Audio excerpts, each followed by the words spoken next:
शाम के समय जब सूरज ढल रहा था, अजय नाम का एक युवक अपने गांव के पुराने डाकघर के सामने खड़ा था। यह डाकघर वर्षों से बंद पड़ा था, लेकिन अजय के पास एक पत्र आया था जिसमें लिखा था कि उसे इस डाकघर के एक महत्वपूर्ण चिट्ठी प्राप्त करनी है। अजय ने पत्र को हाथ में पकड़े हुए डाकघर के दरवाजे की ओर देखा। दरवाजे पर ताला नहीं था, लेकिन उस पर धूल की मोटी परत जमी हुई थी जो संकेत दे रही थी कि बहुत समय से यहाँ कोई नहीं आया था। अजय ने थोड़ा हिचकिचाते हुए दरवाज़ा खोला और अंदर कदम रखा। डाकघर के अंदर का माहौल बड़ा अजीब था। वहाँ एक भी खिड़की नहीं थी, लेकिन अंधेरा भी नहीं था। ऐसा लग रहा था जैसे दीवारों से हल्की हल्की रोशनी फूट रही हो। चारों ओर पुरानी अलमारियां और फाइलें बिखरी हुई थी और कुछ जगहों पर पुराने कागज के टुकड़े पड़े थे। अजय ने चारों ओर नजर दौड़ाई और उसे डाकघर के कोने में एक मेज पर एक मोटी किताब पड़ी दिखाई दी। किताब पर धूल की मोटी परत थी।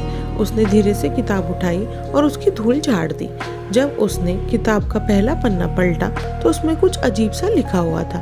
किताब के पन्ने पर लिखा था, वह पत्र जिसे तुम ढूंढ रहे हो वह समय के परे है। इस डाकघर में वह पत्र है जिसे कभी लिखा गया हो या लिखा जाएगा, लेकिन ध्यान रखना, हर पत्र की अपनी कहानी होती है और हर कहानी का अपना अंत होता है।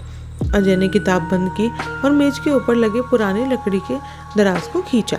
उसमें ढेर सारे पत्र रखे थे। उसने एक पत्र उठाया जिस पर उसका नाम लिखा था। पत्र का लिफाफा पुराना और पीला हो चुका था। अजय ने लिफाफा खोला और चिट्ठी पढ़नी शुरू की।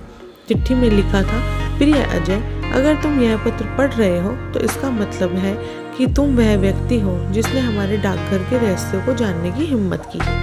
लेकिन ध्यान देना, इस जगह का समय के साथ कोई संबंध नहीं है। यहाँ जो भी आता है वह समय के जाल में फंस जाता है। अगर तुमने इस जगह को छोड़ने का सही समय नहीं चुना तो तुम यहाँ के अनंत काल का हिस्सा बन जाओगे। अजय का दिल जोर से धड़कने लगा।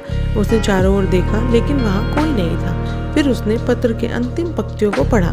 तुम्हारे पास ज्यादा समय नहीं है। अगर तुम इस डाकघर से सही समय पर बाहर नहीं निकले तो तुम हमेशा के लिए यहाँ कैद हो जाओगे।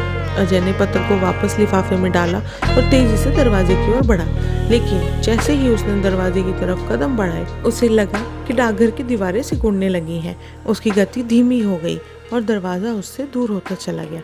अजय ने अपनी पूरी ताकत से दरवाजे की ओर दौड़ लगाई, लेकिन दीवारें अब और भी पास आने लगी थी। उसे ऐसा लग रहा था जैसे वह किसी अजीब सी शक्ति के जाल में फंस गया हो। आखिरकार जब दीवारें बिल्कुल उसके करीब आ गई और अजय का दम घुटने लगा, तभी उसने दरवाजे को पकड़ लिया और जोर से खींचा।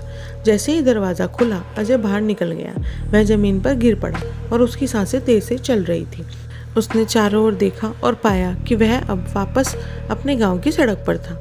डाकघर का दरवाज़ा अब उसके सामने बंद हो चुका था और उस पर फिर से धूल जम गई थी। अजय ने घबराहट में अपनी जेब की ओर देखा, जहां वह पत्र अब भी रखा हुआ था। अजय ने कभी उस डाकघर की ओर लौटने की हिम्मत नहीं की। वह जानता था कि वह जगह साधारण नहीं थी। वह डाकघर एक ऐसा स्थान था जहाँ समय का कोई महत्व नहीं था। लेकिन एक सवाल उसके मन में हमेशा बना रहा, अगर वह सही समय पर बाहर नहीं निकलता तो क्या होता। कई सालों बाद गांव के लोग अजय की कहानी को एक रहस्यमय कथा के रूप में सुनाते हैं और उस पुराने डाकघर को अभी भी कोई छूने की हिम्मत नहीं करता।